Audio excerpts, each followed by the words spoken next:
Bonjour à tous et bienvenue pour cette nouvelle émission des commissaires de course. On va continuer avec nos bilans. Vous en avez déjà l'habitude puisqu'on s'y attelle depuis quelques semaines maintenant. Et après la formation d'elle qu'on va enchaîner avec Burgos, on a la chance d'avoir avec nous Damien Garcia qui est l'un des directeurs sportifs de l'équipe. Donc bonjour Damien. Et merci à toi de venir participer à l'émission. Puis qui mieux que notre spécialiste du cyclisme espagnol pour t'interroger, c'est Thomas qui a aka Ordat sur le forum. Salut Thomas. Alors pour planter un peu le décor, Damien, pour ceux qui te connaîtraient pas, est-ce que tu peux nous donner un peu ton parcours avant d'arriver, enfin comment t'es arrivé chez Burgos là cette année?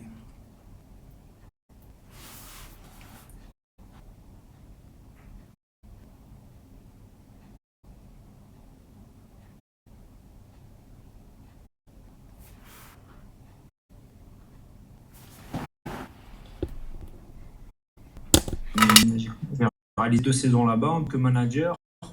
Et après cette expérience en Asie, j'ai eu la chance d'intégrer, l'opportunité d'intégrer Burgos l'hiver dernier pour la saison 2021. Alors visiblement on n'entend que moi, donc il doit y avoir un petit souci de son. Donc, je vais regarder ça, ce qui est assez bizarre. Moi je t'entends, mais apparemment on ne nous entend pas sur le chat. Ah, c'est bon, vous nous entendez du coup, c'est saccadé, mais on a entendu bien. Donc du coup, c'est le principal. On va reparler. Désolé, bien. Du coup, je t'ai coupé.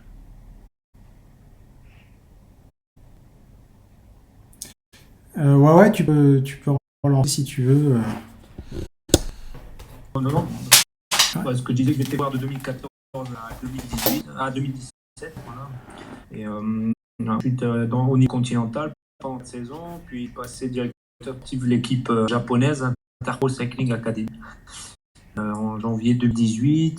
Donc j'ai dirigé cette équipe pendant 2 ans avant de rebondir l'hiver dernier d'avoir l'opportunité d'intégrer la Burgos BH en Espagne en tant que directeur sportif pour la saison 2021. Voilà. Alors, Thomas, des questions déjà sur le parcours de Damien ou tu veux prendre direct dans le vif du sujet et qu'on parle un peu de la saison de la Burgos justement? Je vais poser une petite question en espérant qu'on m'entende. Et je vais poser une petite question comment tu as pris contact avec Bureau ou l'inverse en fait. À ce moment-là, j'ai libre sur le marché. Après l'épisode d'Interco s'était arrêté en raison de la crise sanitaire du Covid. Et l'équipe m'a contacté, le manager général, Rulio, que je connaissais depuis des années coureurs, m'a contacté car je recherchais qu'un poste de direct sportif. Et donc je suis parti en Espagne, c'est très loin de chez moi, hein, j'habite à Pau, dans le sud de la France. Et puis on s'est de suite entendu pour, pour la saison 2021. Alors, on va pouvoir maintenant rentrer dans le vif du sujet. Je vais poser la première question, puis après je vais laisser Thomas développer tranquillement. Déjà, Damien, sans forcément trop rentrer dans le détail, quel bilan global tu tires de cette année de Logos? Le bilan sportif, disons, a été bon. On a réussi on va dire, les objectifs principaux de la saison, à savoir la Volta Espagne, le Tour d'Espagne, réaliser une bonne Volta où on était présent tous les jours, les échappés, avec un coureur dans le temps au niveau du général. Donc, face au World Tour, c'est jamais évident d'avoir des résultats. On a quand même lutté pour les victoires d'État, parce qu'on est par des courses quand même ambitieux. Et donc, c'était, on va dire, le gros point de la saison, c'était la Volta Espagne. Et après, dans un second temps, la Volta Burgos, juste avant, qui est aussi où on a réalisé une bonne course. Donc, voilà, c'est vraiment les 2 points axiales de la saison. Sur un bilan global sportif, on peut dire que la deuxième partie d'année était bien meilleure que la première, notamment la fin de saison sur les courses françaises et Coupe de France, où très régulièrement on mettait quoi le top 10. Voilà. Alors Thomas, je vais te laisser la main et je profite en même temps. Vous êtes assez nombreux sur le live, donc n'hésitez pas, hein, si vous avez les questions pour Damien, c'est le moment et on les prendra bien entendu. Donc vas-y Thomas, à toi de cuisiner Damien pour ce bilan 2021. Non, mais moi aussi, je rejoins un peu Damien. J'ai trouvé que l'équipe avait fait une saison, une meilleure saison que les années précédentes. Le collectif, j'ai trouvé qu'il avait passé un cap. Et ça s'est notamment vu sur la Vuelta, jusque comme l'a dit Damien. Et est-ce que sur l'ensemble de la saison, tu ressens aussi que le collectif a passé, je dirais, un échelon?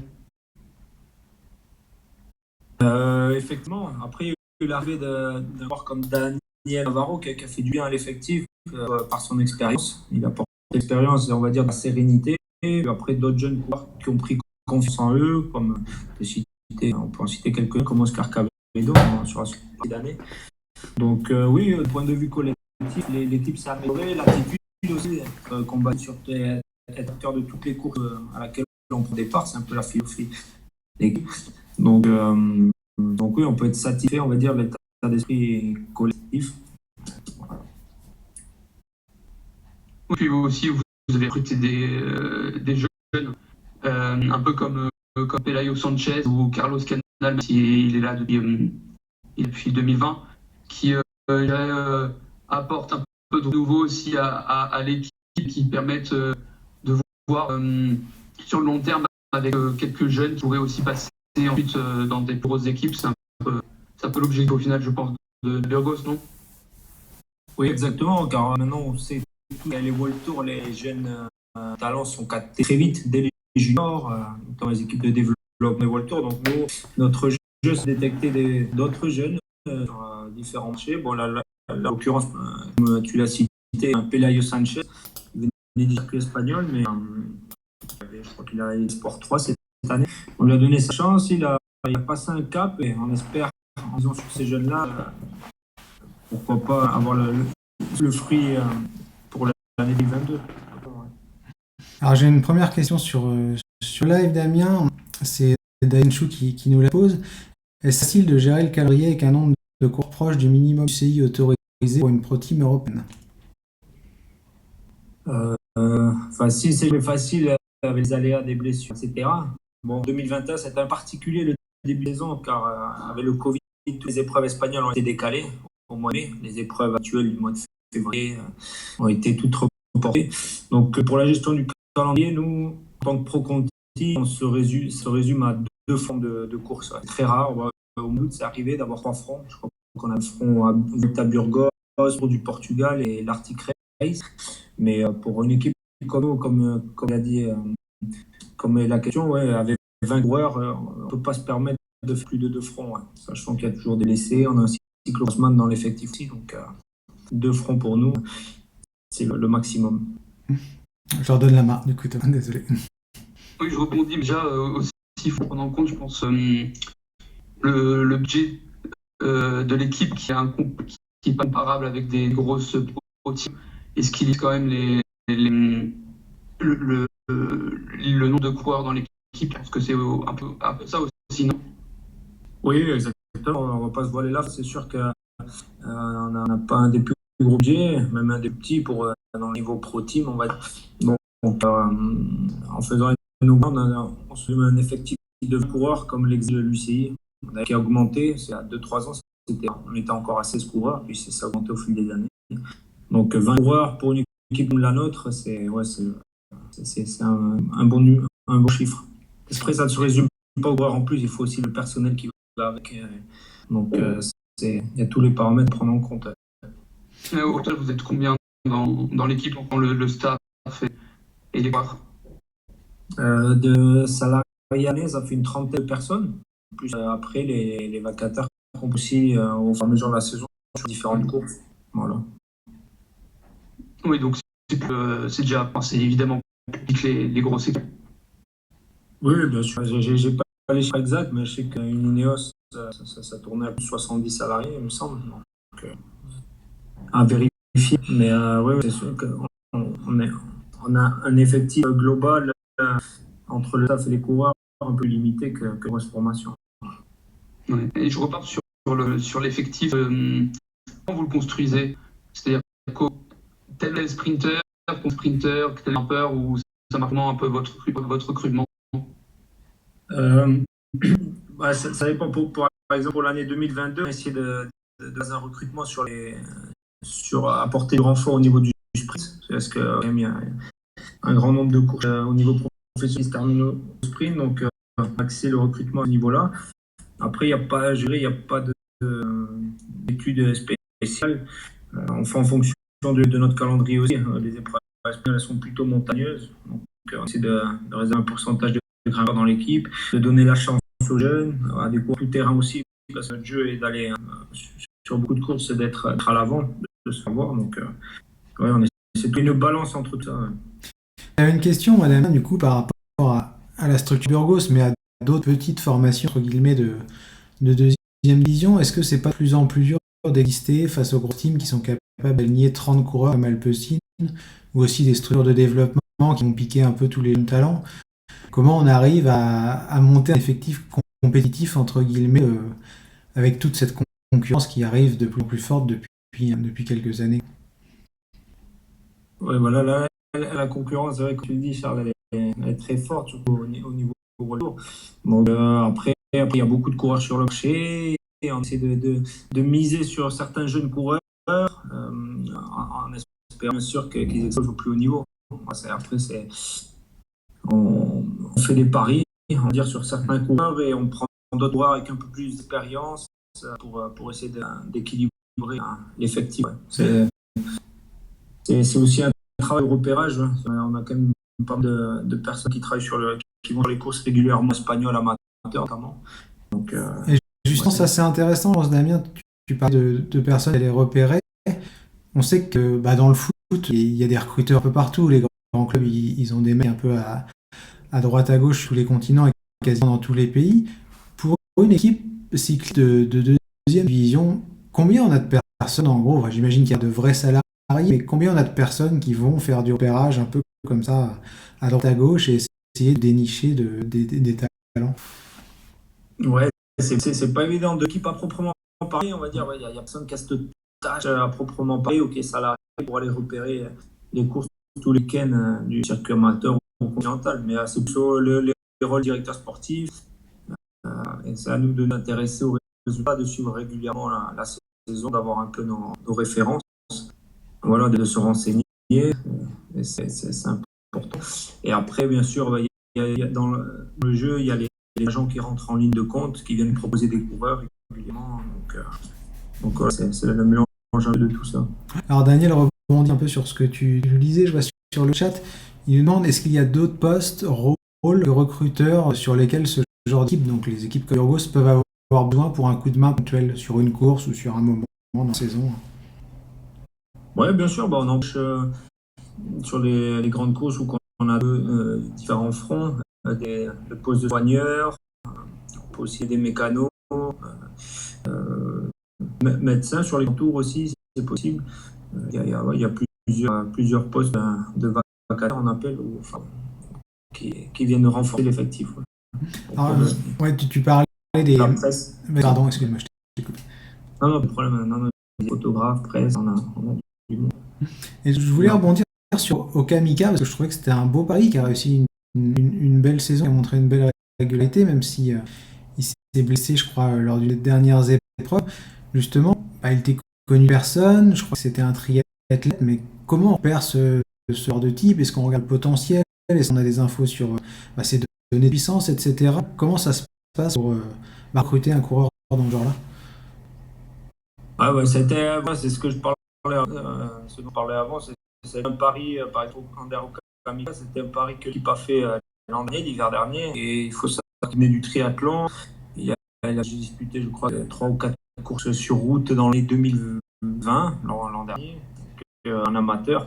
On a décelé, il était champion d'Espagne triathlon, et on a décelé ses données physiques et d'entraînement qui étaient exceptionnelles. Donc on a pris le pari de le lancer sur la route. Voilà. Il a été proposé, je crois, par un agent exact aussi à l'équipe. Et puis on donnait sa chance. C'est vrai que ça a apporté beaucoup de satisfaction. Je pense que c'est pas fini car il a énormément progressé au niveau technique surtout pour, dans le peloton, le déplacement en peloton, etc. Donc, je pense qu'il nous apportera beaucoup de satisfaction l'année prochaine aussi. Justement, avant de repasser la parole à Thomas, tu parlais de l'an prochain. Quel potentiel tu vois pour ce coureur Ander Kamika? Quel résultat, entre guillemets, tu penses qu'il pourrait obtenir? Sur quelle course il pourrait briller, selon toi? Bah, il a des grandes capacités de récupération. Il peut assimiler beaucoup de charges d'entraînement. Donc, moi, je le vois sur un profil course à étapes. Malgré cela, ce qui est marrant cette année, il a eu ses meilleurs résultats sur la course d'un jour. Hein. Ouais, notamment les championnats d'Espagne, de mémoire, il fait 7e. Même des courses qui ne lui allaient pas forcément, comme le Atlantique en fin d'année, où il fait top 10 au Matteo-Tienne Italie. Il me semble aussi qu'il allait faire un top 10. En fait. Donc, ouais, c'est plutôt une course à étapes et qui pourrait surprendre sur une étape du long échappé en montagne. Je le vois bien ce profil-là. Tu as un mot à dire sur Kamika ou tu voulais rebondir sur un autre coureur de l'effectif? Moi, je vais dire juste sur Kamika. Ouais, je pense que c'est un beau pari. Et c'est peut-être ce genre de coureur qu'une équipe comme Burgos devrait recruter. Elle a rien à perdre recruter des coups comme ça, que ce soit des jeunes ou des paris. Et on voit bien que ça marche. Et je suis curieux de voir ce que va valoir Mika l'année prochaine. Et j'avais une question, mais au final, c'est Daisen Chou qui l'a posée. Il demande, est-ce que vous êtes sensible à peu de points UCI ou est-ce que vous préférez exister sur les courses qui a marqué peu de points? Et je posais la même question. Les points, on va dire qu'on regarde comme tout le monde, mais la priorité, c'est de réussir les objectifs de ligue, de les remplir, comme la Vuelta. On va dire, on aurait pu avoir le double de points ici. Ils ont passé au travers de la Vuelta, c'était pas bon du tout, quoi, parce qu'au final, c'est ce genre de course qui nous apporte les sponsors, la visibilité. Donc les points ici, c'est une chose. C'est vrai que c'est important, ça place un peu dans le ranking mondial, mais la priorité, c'est vraiment de réussir les objectifs bien précis dans la saison. Ouais. Il y a un coureur, Damien, qui a apporté de belles satisfactions.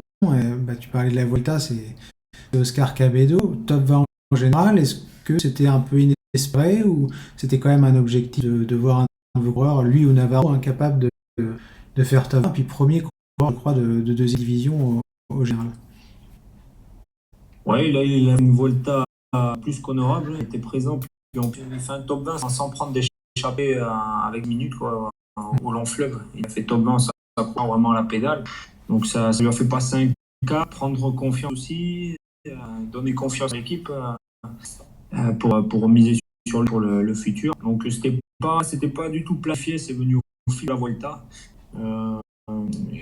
Donc ça a été une des grandes satisfactions de cette saison Oscar. Puis on attend beaucoup de lui pour l'an prochain. Thomas, une question sur Cabedo Moi, plus une question sur la Vuelta en elle-même. On sait que maintenant, l'année prochaine, il y aura seulement deux invitations. Là, cette année, c'était exceptionnel avec 3. Et on peut supposer que Kian Fama, il sera, bon, c'est pas officiel, hein, mais c'est se dit. Et du coup, la dernière se jouera entre Scatel, Burgos et Arwal. Est-ce qu'il y a quand même une grosse pression pour être présent sur Vuelta pour une équipe comme Burgos? Ouais, clairement, c'est le gros objectif d'équipes comme la nôtre, hein, comme dans les pays, comme en Italie, c'est l'objectif d'une équipe comme Broni, Olo, Bardiani ou même en France. Hein, on sait que le BMI dépend beaucoup du Tour aussi. Donc c'est un grand objectif. Après, la cycliste ne s'arrête pas à la Vuelta, il y a aussi un gros calendrier de course avant. Des épreuves comme le Tour de Catalogne, le Tour du Pays Basque. Donc concernant les invitations, on va patiemment de la décision de la Vuelta et puis après on a nos arguments. Puis, Alors, on nous pose la question bien sur le live aussi justement, est-ce que tu es optimiste pour cette invitation, toi, de manière générale? Optimiste, on va dire je suis négatif, ouais.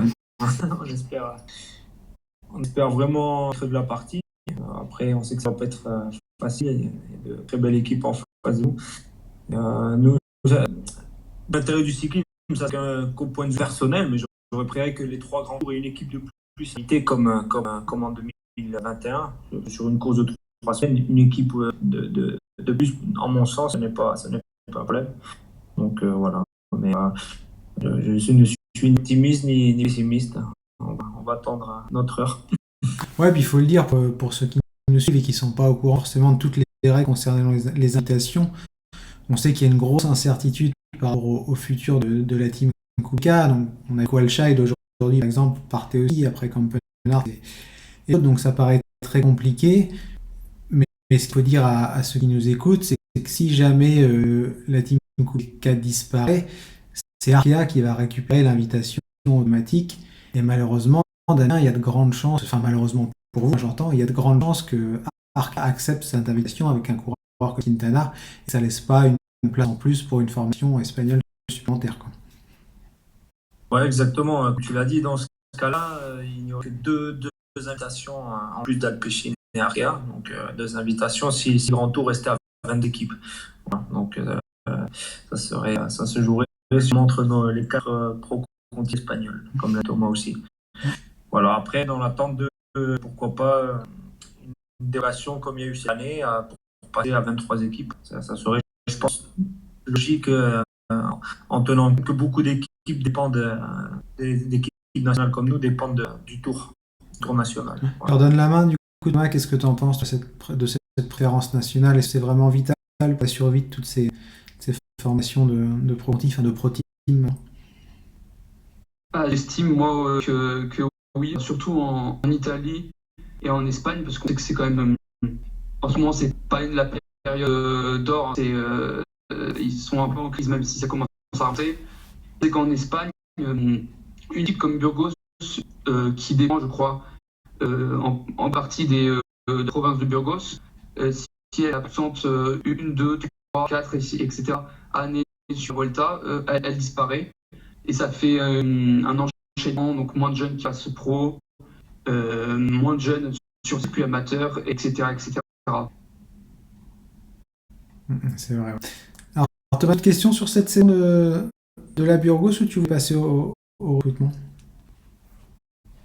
La saison, juste ta bonne surprise, voire ta moins bonne surprise de l'année.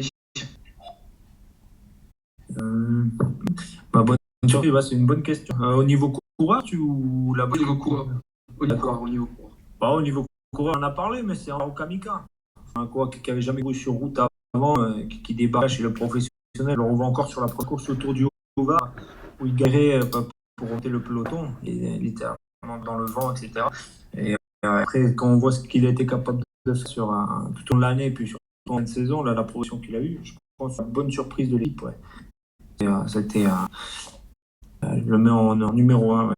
Il faut citer un coureur. Après, il y a eu d'autres coureurs qui ont fait de très belles saisons aussi, des jeunes qui ont progressé. Donc, voilà. Et après, la mauvaise, ça serait peut-être un bilan, c'est plus collectif. Si ce serait quelque chose un petit bémol, quand on n'a pas gagné cette année, c'est la première fois de l'histoire de l'équipe que l'équipe ne gagne pas victoire aussi. Donc, on a eu je crois 6 deuxième place, et ça serait le point négatif de l'année. Ouais.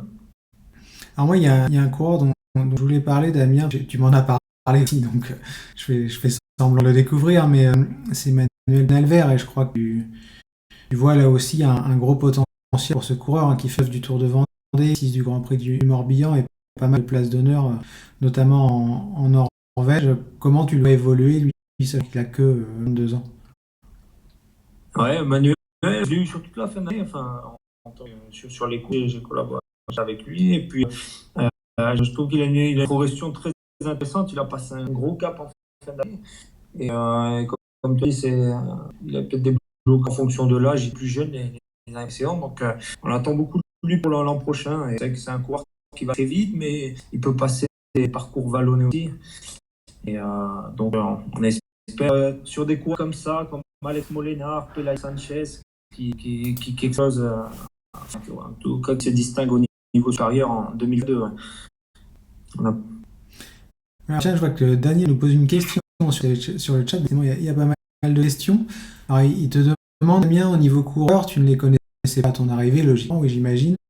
Y a-t-il des personnalités qui sortent du lot et qui portent l'équipe? Ouais, exactement. Moi, je suis arrivé l'hiver dernier, donc c'était mon travail aussi de découvrir, outre, en plus du coureur, les personnes. C'est souvent ce qui forme une équipe. Donc, des personnalités qui sortent du lot.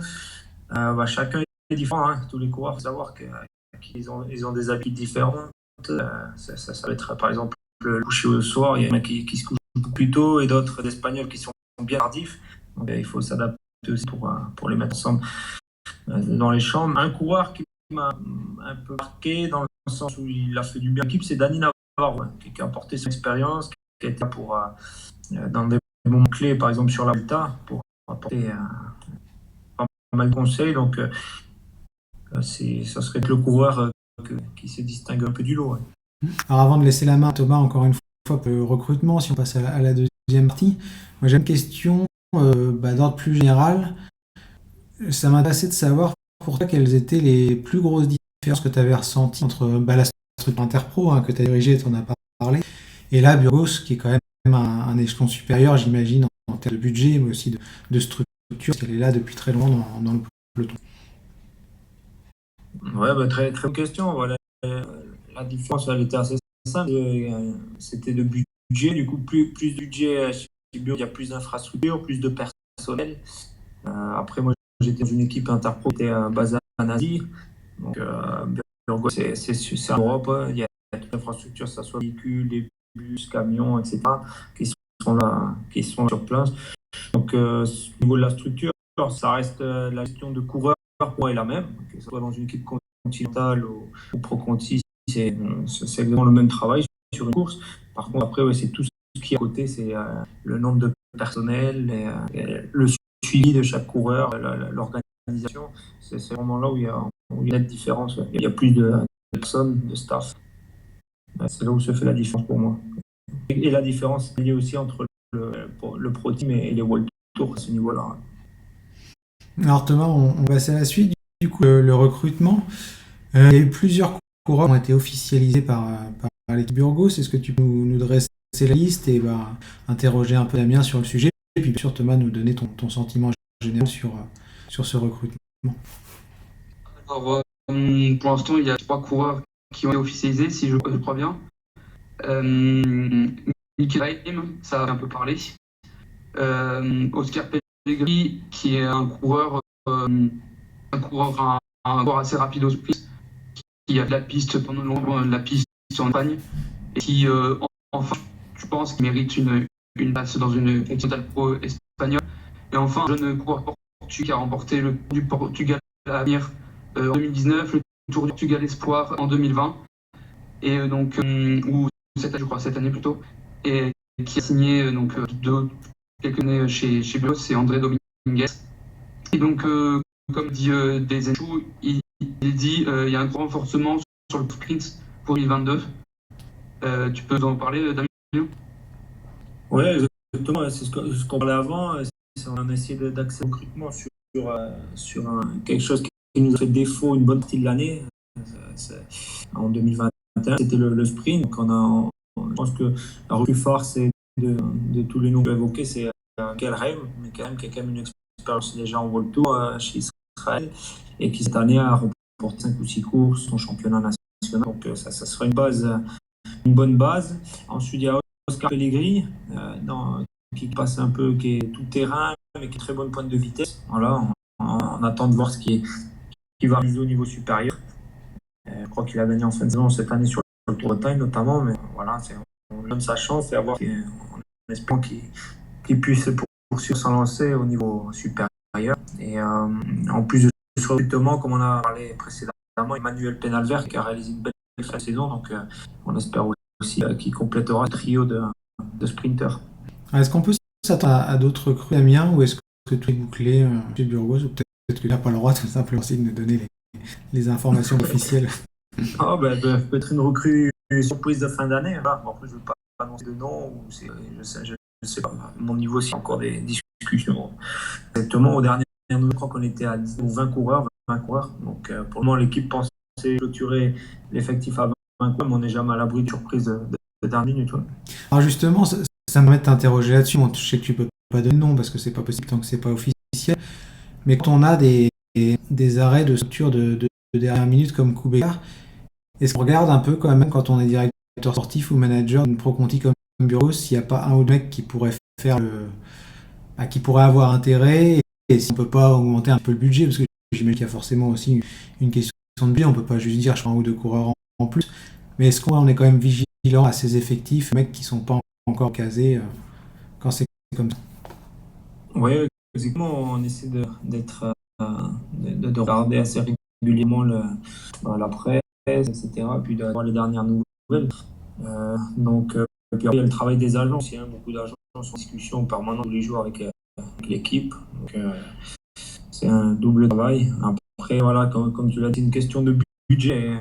Et après, ça se passe au-dessus pour pouvoir signer des cours supplémentaires. Hein. Et pour finir là-dessus, du coup, à moins que Thomas ait aussi une question, j'avais une question pour toi, Damien. Parce qu'on ne sait jamais vraiment comment ça se passe pour les transferts. Encore une fois, l'idée, c'est pas de régler des secrets, loin de là. Et, pour avoir un ordre de grandeur pour ceux qui nous suivent et qui s'intéressent un peu à ça, en gros, combien il y a de coureurs qui te contactent ou qui vous contactent pendant l'intersaison pour avoir un contrat, que ce soit là ou même chez Interplan quand tu étais en Conti? Ouais, à titre personnel, c'est assez énorme, surtout à la période, on va à partir de l'été. C'est quotidiennement, on reçoit des messages privés, ou des mails de candidature de coureurs. Après, pour quantifier, c'est compliqué. Mais, je sais qu'un hiver où j'avais reçu plus de 200 candidatures à l'époque entre 2018 et 2019. Donc, pour donner un ordre d'idée, ouais. Et maintenant, en tant que directeur sportif, je reçois aussi des candidatures, des appels. On ne les compte plus. Alors, est-ce qu'il y a des candidatures farfelues? Est-ce que tu as déjà eu, par exemple, des coureurs qui mentaient un peu ou qui n'avaient pas fait la perf qu'ils avaient mis sur le CV? J'imagine que tu donneras pas de nom, mais est-ce que c'est déjà arrivé en restant anonyme des trucs un peu bizarres? Ouais, c'est possible. C'est comme sur chaque marché de travail, des personnes qui se survendent un peu. Mais bon, j'ai pas d'anecdote à raconter ce soir, pas, mais ouais, ça arrive. Un mot sur le recrutement ou sur le mercato de manière générale, hein, Moi, j'ai une question notamment sur la. Alors, on ne fait pas de réserve, mais on sait que beaucoup d'équipes ont des réserves et ça semble quasiment primordial actuellement dans le cycle. Et avec votre mercato, j'ai l'impression que vous avez des liens avec une équipe amateur espagnole, c'est la Gomo, vous avez plusieurs coureurs qui sont là. Et est-ce que dans le futur, vous avez l'ambition d'avoir une réserve ou un lien fort justement avec cette équipe-là, par exemple? Ouais, je sais qu'il y a plusieurs fois dernièrement qui sont passés de la Gomur à chez nous, notamment Payo, et cette année il y a eu Rodrigo aussi, Alvarez qui était stagiaire, qui était chez Gomur. Donc ça, il faudrait demander ça au manager général de l'équipe. Parce que je sais que la politique était de ne pas s'associer avec une équipe propre jusqu'à présent. Donc il y a des cas, c'est sûr, avec les cyclistes amateurs, puis Gomur fait un très beau travail de formation. Donc parce qu'après, il faut savoir qu'un amateur en Espagne, les grandes équipes, c'est Caroural, qui sont déjà la filière de la Caroural, la Pro Team, et après, il y avait l'équipe Lissarte, la filière de Cairn, et une équipe au Pays-Bas aussi, filière de la Laboral Kucha. Ouais. Exactement. Ouais. Donc voilà, on n'a pas d'équipe à proprement parler réserve, mais sûr qu'il y a peut-être des équipes un peu plus liées à Burgos que d'autres. Alors Daniel nous demande sur le chat, Damien, est-ce que les agents sont de plus en plus en trop, dans le sens où ce que tu vois depuis plusieurs années, un peu comme dans le foot, hein, où ils ont un rôle de plus en plus important, est-ce que c'est du coup, pour compléter cette action, est-ce que c'est de plus en plus rare de traiter directement avec un coureur? Ouais, c'est une bonne question, c'est un bon sujet aussi. C'est vrai que les agents maintenant ont une influence énorme dans le cyclisme. Donc il y a toujours des coureurs qui postent eux-mêmes, on va dire des jeunes coureurs ou certains pros, mais ça devient de plus en plus rare. Et on va dire la majorité des coureurs fonctionnent avec des agents, des managers. Alors on va passer à 2022, puisque le retour, ça fait déjà environ 40 minutes qu'on est en direct, quelles sont les ambitions, pareil, sans rentrer dans le détail, hein, je pense que Thomas le fera très bien avec moi, quelles sont les ambitions de Burgos la saison prochaine? Les ambitions, la première, c'est de continuer dans notre lignée, c'est-à-dire d'être acteur de toutes les courses auxquelles on participe, d'être présent, et ensuite de remporter des courses, hein, tout simplement. C'est de remporter des courses où qu'elles soient, de réaliser un beau début de saison, c'est important, la confiance dans le but d'obtenir une notation sur la Vuelta aussi, ça va être, je pense, un élément important. Donc voilà, ça se résume à gagner des courses, être acteur de toutes les courses auxquelles on participe et réaliser un beau début de saison 2022. Alors, j'avais une question, parce que je sais que chez AG2, on nous avait dit que ça avait été important et que ça avait vraiment manqué l'an dernier, parce qu'il n'y avait pas de stage de cohésion à cause du Covid. J'imagine que ça a été pareil pour l'an passé, que ça a été compliqué de se réunir. Est-ce que Ouais. c'est quelque chose de vraiment important pour toi cette année, de retrouver les coureurs, de retrouver les recrues avant la saison, créer cette cohésion groupe absolument vitale? Oui, exactement. Et puis, tout à l'heure, on a fait des recrues qu'on a effectuées, les 3 ou une 4e recrue qui va être annoncée prochainement. Mais on a tout misé sur la stabilité. Donc, ça va être un gros point sur la stabilité. L'effectif qu'on avait cette année, pas mal de jeunes, qu'on espère qu'ils vont passer un cap en 2022. Donc, stabilité signifie que les coureurs se connaissent entre eux. Donc, c'est un élément très important à l'heure de travailler sur les courses.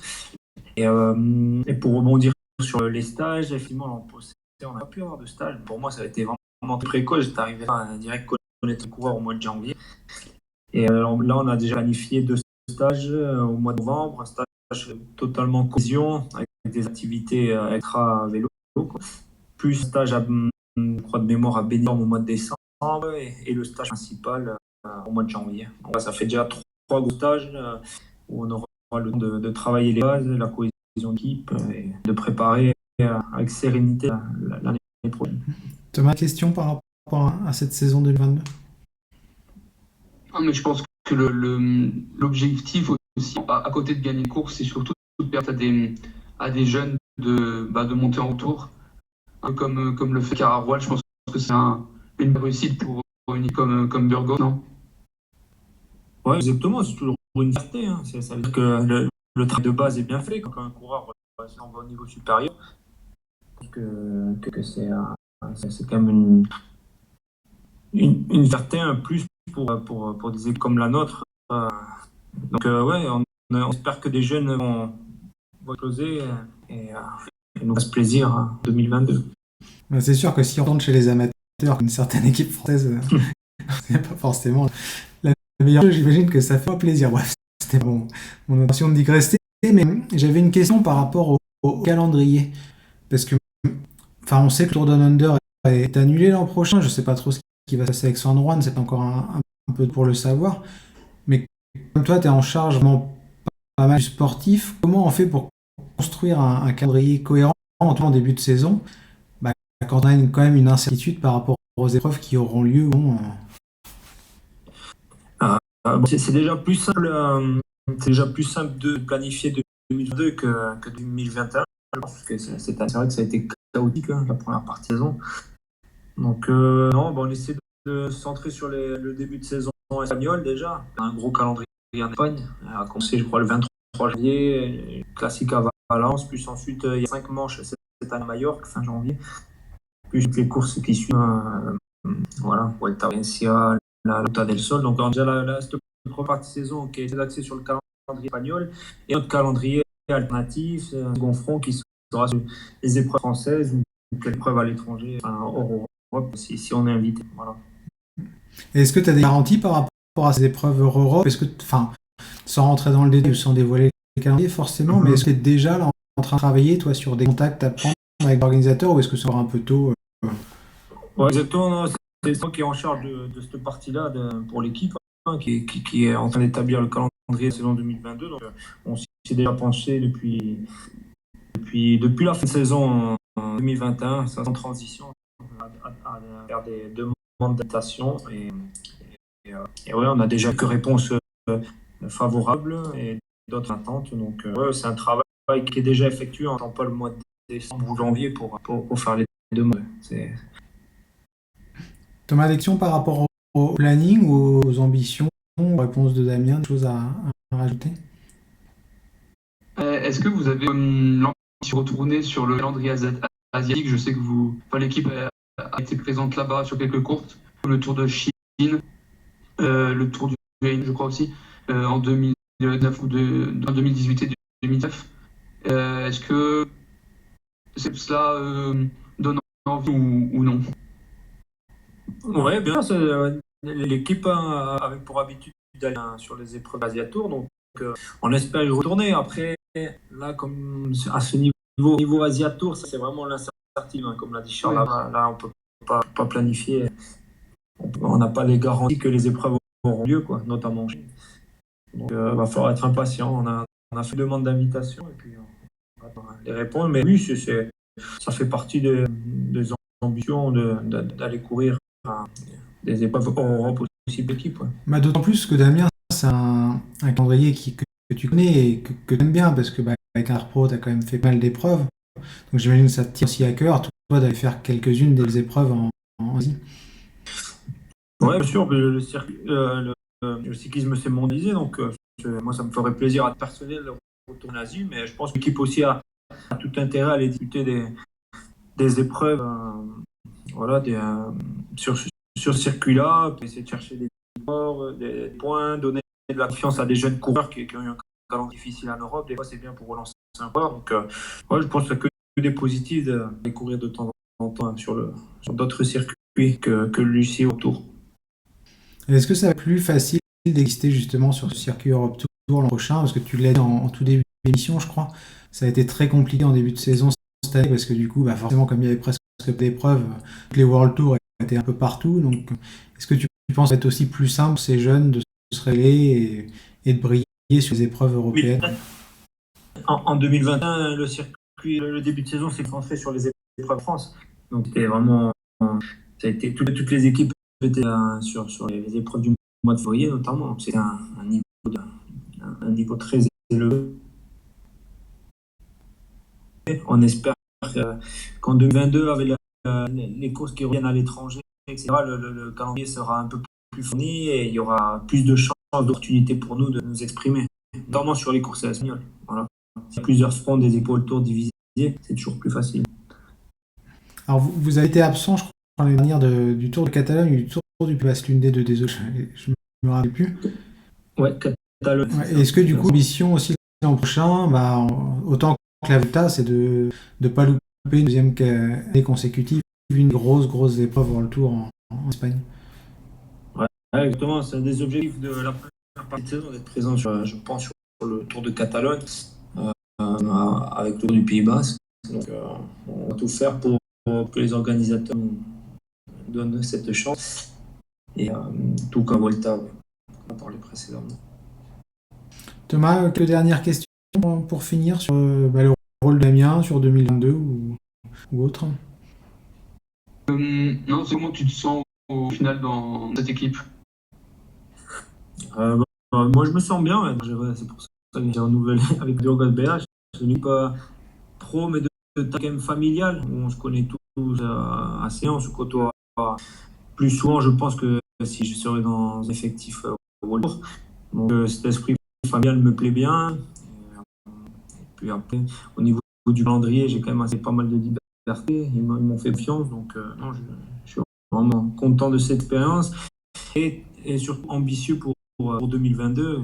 Cette année, c'était plus une année de prise de marque pour moi, à titre personnel. Mais 2022, j'espère vraiment qu'un travail de fond se met en place et qu'on profite de ces jeunes coureurs, de l'effectif, qu'on profite pleinement. Ouais.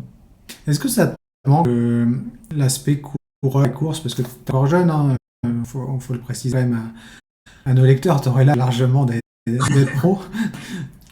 Ouais, j'ai encore 20 ans, mais non, l'aspect coureur, on m'a déjà beaucoup posé la question. L'aspect coureur, ça ne manque pas du tout. J'avais vu mes limites et j'ai de suite tourné la page. Pour moi, c'est assez facile, on va dire, la transition. Ouais. Je suis vraiment c'est l'autre côté de la barre. Tu te sens plus à l'aise dans ce rôle de manager ou de directeur sportif? Ouais, Ouais, je me plais bien, et puis c'était quand même un rôle important. Donc, et puis c'est un peu dur dans la voiture que sur le vélo, bien l'admettre. Oui, forcément. Bah, sur ce, bah, Thomas, est-ce qu'il y a d'autres questions? Désolé, je t'ai répété pas mal de fois la même chose, mais est-ce qu'il y a d'autres choses que tu veux aborder ou est-ce que tu penses qu'on est à peu près bon sur le Non, sujet? je pense qu'on a fait le tour, non? Je sais pas si tu as quelque chose à ajouter, Damien, je sais pas. Ah ouais, bah, vous êtes bien calé sur le sujet, hein. Il n'y a que des questions. Donc, non, pour ma part, je pense que j'ai aussi fait le tour. Ah, est-ce qu'on se dit qu'on a été chiant des fois en tant que coureur, qu'on est DS, qu'on a naillé des fois et qu'on aperçoit après qu'on est de l'autre côté? C'était peut-être ma Ah ouais, dernière question. carrément. Quand on est coureur, on n'est pas du tout conscient de tout le travail qu'il y a derrière autour du coureur, des staffs, tout le travail de l'homme, comme on dit.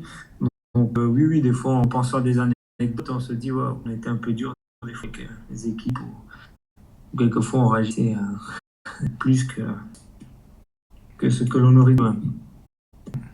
Mais ces belles paroles, je vous propose de clôturer l'émission. Il reste à te remercier, Damien, parce que c'était vraiment cool de passer un moment avec toi et je pense que tu as apporté pas mal de réponses intéressantes sur la saison de bureau, mais aussi le rôle de directeur sportif. Donc, grand merci. Du coup.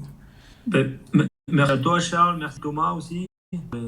C'est questions et tous les auditeurs pour les différentes questions. Ouais, merci à Thomas. Quand il est là, j'ai pas à travailler, donc c'est absolument parfait. Ça me permet d'être tranquille. Mais sans Damien, je vais pas grand-chose, je pense. Il est absolument calé, plus avec moi en tout cas, sur le cyclisme espagnol. Thomas, c'est plutôt confortable, à vrai dire.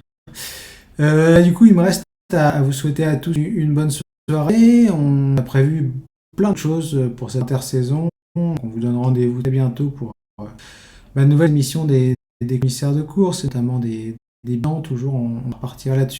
Certainement d'autres émissions bientôt, parce qu'il y a encore des annonces assez tardives cette année. Donc, on vous retrouvera très bientôt. Je vous souhaite à tous une bonne soirée. Puis au revoir à tous.